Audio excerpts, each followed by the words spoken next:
Hey guys, welcome to History Behind the Warrior, and today we're going to be talking about the Edenian brothers Taven and Daegon. Now before the events of Armageddon, Taven and Daegon had a very good relationship with their mother and father, that being Argus and Delia, having them all fight together when Shao Kahn attempted to invade their realm many eons ago.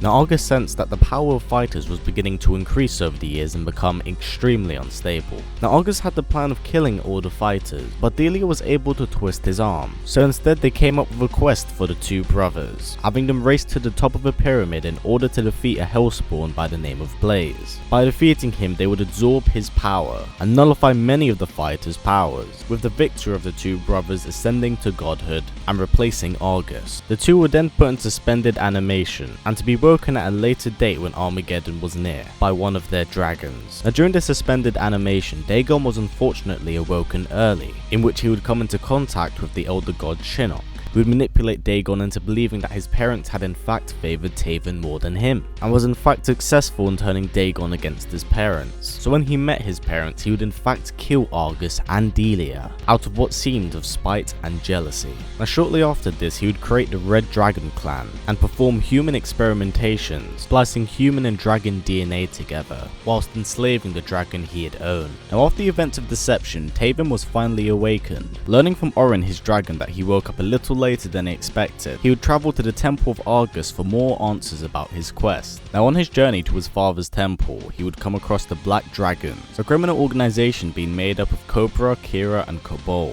Despite being outnumbered, Taven was able to defeat all three of them. When he arrives at the temple, Taven learns that Argus and his mother had in fact left him rare artifacts. However, they seem to have been stolen, and before Taven was able to truly search for the weapons his parents had left, he'd be ambushed by the Tikkunin, who would knock out and capture the demigod. He would then be interrogated by Sector and nearly tortured until the ship that he was currently on was attacked by the special forces. After this, he'd go back and talk to his dragon Orin, and notified him that the gift his father left for him had suddenly disappeared. Shocked about this, Orin would teleport Taven to the north, in hopes that he'd find the gift that his mother had left for him. Now whilst on his journey, Taven would be confronted by his half-brother Rain. Out of pure jealousy, Rain would attempt to kill him, but Taven was eventually able to overcome his half-brother. When he entered the temple, he was attacked by the Lin Kuei, who believed him to be an intruder. This would lead to him unknowingly reviving Frost, and she would attack Taven believing that he was Sub-Zero. After she was defeated, Frost was able to gather her thoughts. Taven eventually encountered Sub-Zero. During a brief battle, Sub-Zero recognized the mark on Taven's face. He would then take Taven to a door which had the same marking on it, containing an ancient form of armor left by his mother. Now Taven and Sub-Zero have a very brief conversation before they are suddenly attacked by Shadow Warriors. Taven then assisted Sub-Zero in defeating them. This leads to the defeat of Smoke and Noob Saibot.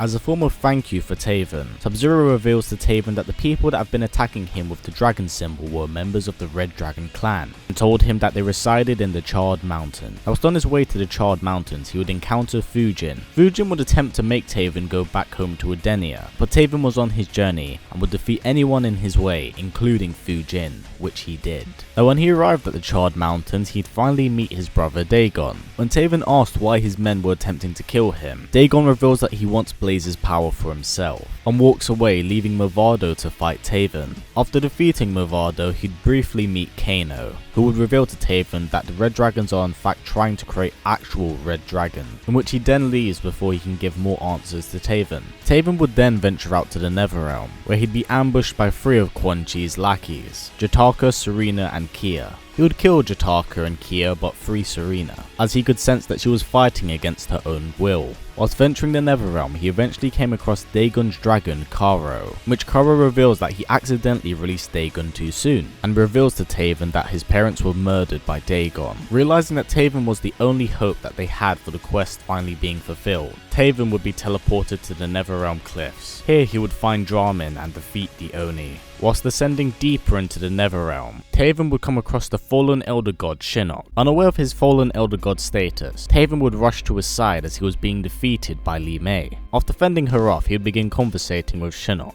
Shinnok would lie to Taven, saying that he was no longer an elder god due to his fellow elder gods hating him, and he'd been overthrown by demons and needed help.